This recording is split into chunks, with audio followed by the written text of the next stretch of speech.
आज के इस वीडियो में हम आपको बताएंगे कि दुनिया में भारत के अलावा और कौन कौन से वो देश हैं जहां अभी तेल का संकट गहरा रहा है और भारत की अभी वर्तमान स्थिति कैसी है। नमस्कार, आप देखना शुरू कर चुके हैं न्यूज बीन और मैं हूं आपके साथ हिमांशु द्विवेदी।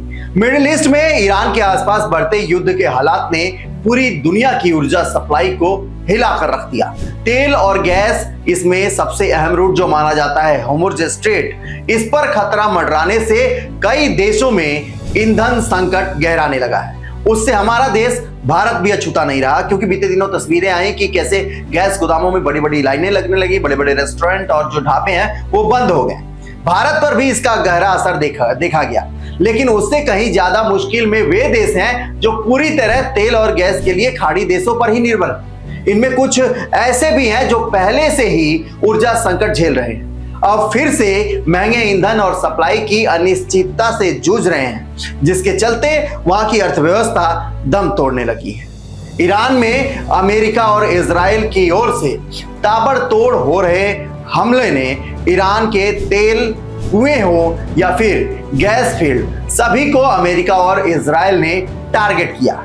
वहीं ईरान ने भी संयुक्त अरब अमीरात, सऊदी अरब, कतर और बहरीन समेत कई ऐसे देशों पर हमले किए जहां से बड़ी संख्या में तेल और गैस की सप्लाई दुनिया भर में जारी रही। इस जंग ने स्ट्रेट ऑफ होर्मुज़ को भी बाधित किया है, जहां से दुनिया का करीब 20% तेल कारोबार होता है। इसके चलते भारत समेत कई देशों में तेल और गैस का संकट पैदा हो गया। हालांकि अब भी भारत के मुकाबले कई ऐसे देश हैं जहां इस संकट का असर ज्यादा दिख रहा है। इसकी वजह यह है कि भारत ने अपनी तेल की जरूरतों को डाइवर्सिफाई किया।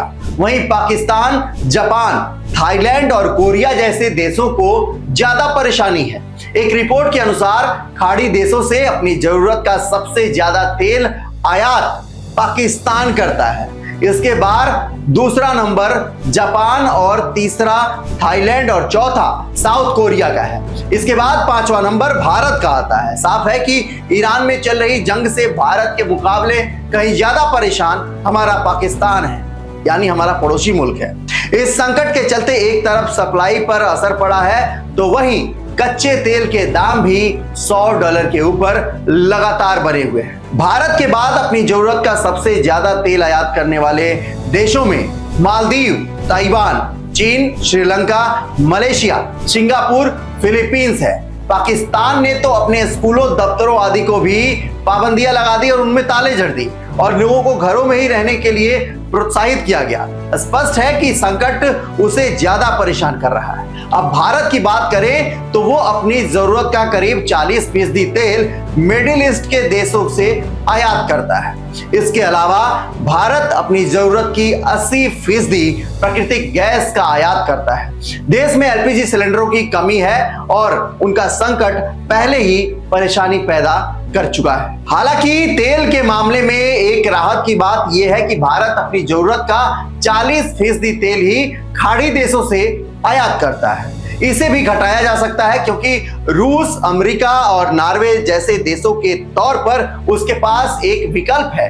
हालांकि गैस का संकट बड़ा है, क्योंकि भारत अपनी जरूरतों का 80% तेल सिर्फ और सिर्फ खाड़ी देशों से ही लेता है। दुनिया में फिलहाल जेट फ्यूल की भी कमी देखने को मिल रही है और इसके चलते हजारों उड़ानों पर भी सीधे तौर पर इसका असर पड़ा है। रोचक बात यह है कि यह संकट से यूरोप लगभग अछूता ही है। ऐसा इसलिए क्योंकि वो अपनी जरूरत की ज्यादातर गैस रूस से खरीदता है। फिर उसने अमेरिका और नॉर्वे को भी विकल्प के तौर पर चुना है। रूस और यूक्रेन के बीच जंग के बाद यूरोप ने कुछ खरीद रूस से घटाई थी, लेकिन अब भी वो बड़ा खरीदार है। ये रिपोर्ट हमारी कैसी लगी आपको कमेंट कर हमें जरूर बताएं। और आपको क्या लग रहा है, जहां से भी आप वीडियो देख रहे हैं, कि आपको लग रहा है कि आपके क्षेत्र में जो है गैस का संकट है, कमेंट कर हमें जरूर बताएं और वीडियो को ज्यादा से ज्यादा शेयर करें।